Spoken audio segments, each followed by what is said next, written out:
Euthanasia and assisted suicide. What does this mean? Now, you might heard of Jack Kevorkian, commonly referred to as Dr. Death and Jack the Dripper. If you haven't, this man has claimed to help over 130 patients commit assisted suicide. Now, why would they do this, you ask? Well, today we are going to talk about what euthanasia and assisted suicide is, why some people choose to do this, and why it can be a good thing in our society if it is legalized today. Now, what is euthanasia and assisted suicide? Well, the Oxford Dictionary defines euthanasia and assisted suicide, euthanasia as a gentle and easy death. Now, there are many forms of euthanasia. One of these forms is passive euthanasia. This is the act of removing something vital to one's life. An example would be, let's say, removing an oxygen mask from someone who is unable to breathe without it. Another form is non-voluntary. Now, this is the act of choosing for someone to die if they are unable to do so for themselves. Let's say someone was in a coma. They've just been in a car crash and won't wake up. And their family decides that they don't want their loved one to be on life support anymore. Well, this is what non-voluntary euthanasia is. Now, there's also something that's called assisted suicide.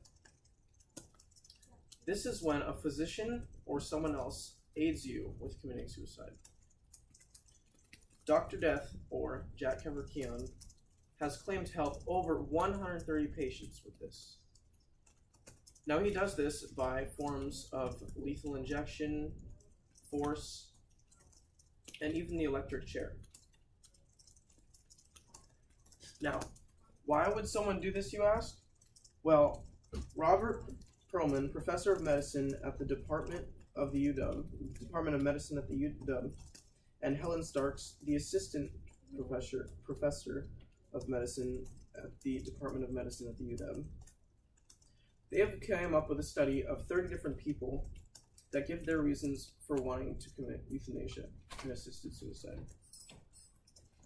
Now, some of these reasons are loss of function, so this would be as if someone was, again, in a car crash and paralyzed, unable to move. Another reason is maybe pain or a side effect from a drug. The loss of sense of oneself. Now, this would be that if you just don't have the will to live anymore. And even desire for control. Now, there are plenty of other reasons for someone wanting to commit euthanasia and assisted suicide. But we can't judge people for their decisions. We have to respect everyone for making their own decisions.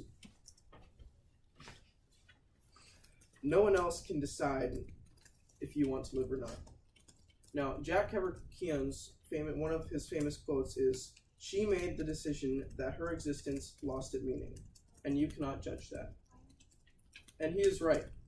We cannot judge if someone wants to live or not. Only they can decide that for themselves.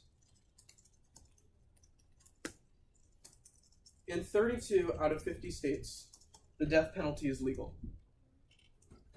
That means that the government can decide whether you live or not without your consent in 32 out of 50 states. In only 6 out of 50 states is assisted suicide legal. That means in only 6 states are you able to choose if you want to live or not. Personally, I don't think this is right. I think that today, all 50 states should legalize assisted suicide. Now, there are some good reasons for this. Some would be if someone had an illness that was contagious and they didn't want to live anymore, they would keep everyone else out of harm's way. Another would be they're just in pain. Again, using the example of someone being in a car crash, if they were paralyzed and didn't want to live anymore, they wouldn't have to live with all the pain of sitting in a chair all day. Now, today I talked about what euthanasia is, why some people want to do this, and why it should be a good thing in society today. Again, I think that all 50 states should legalize assisted suicide today. Thank you.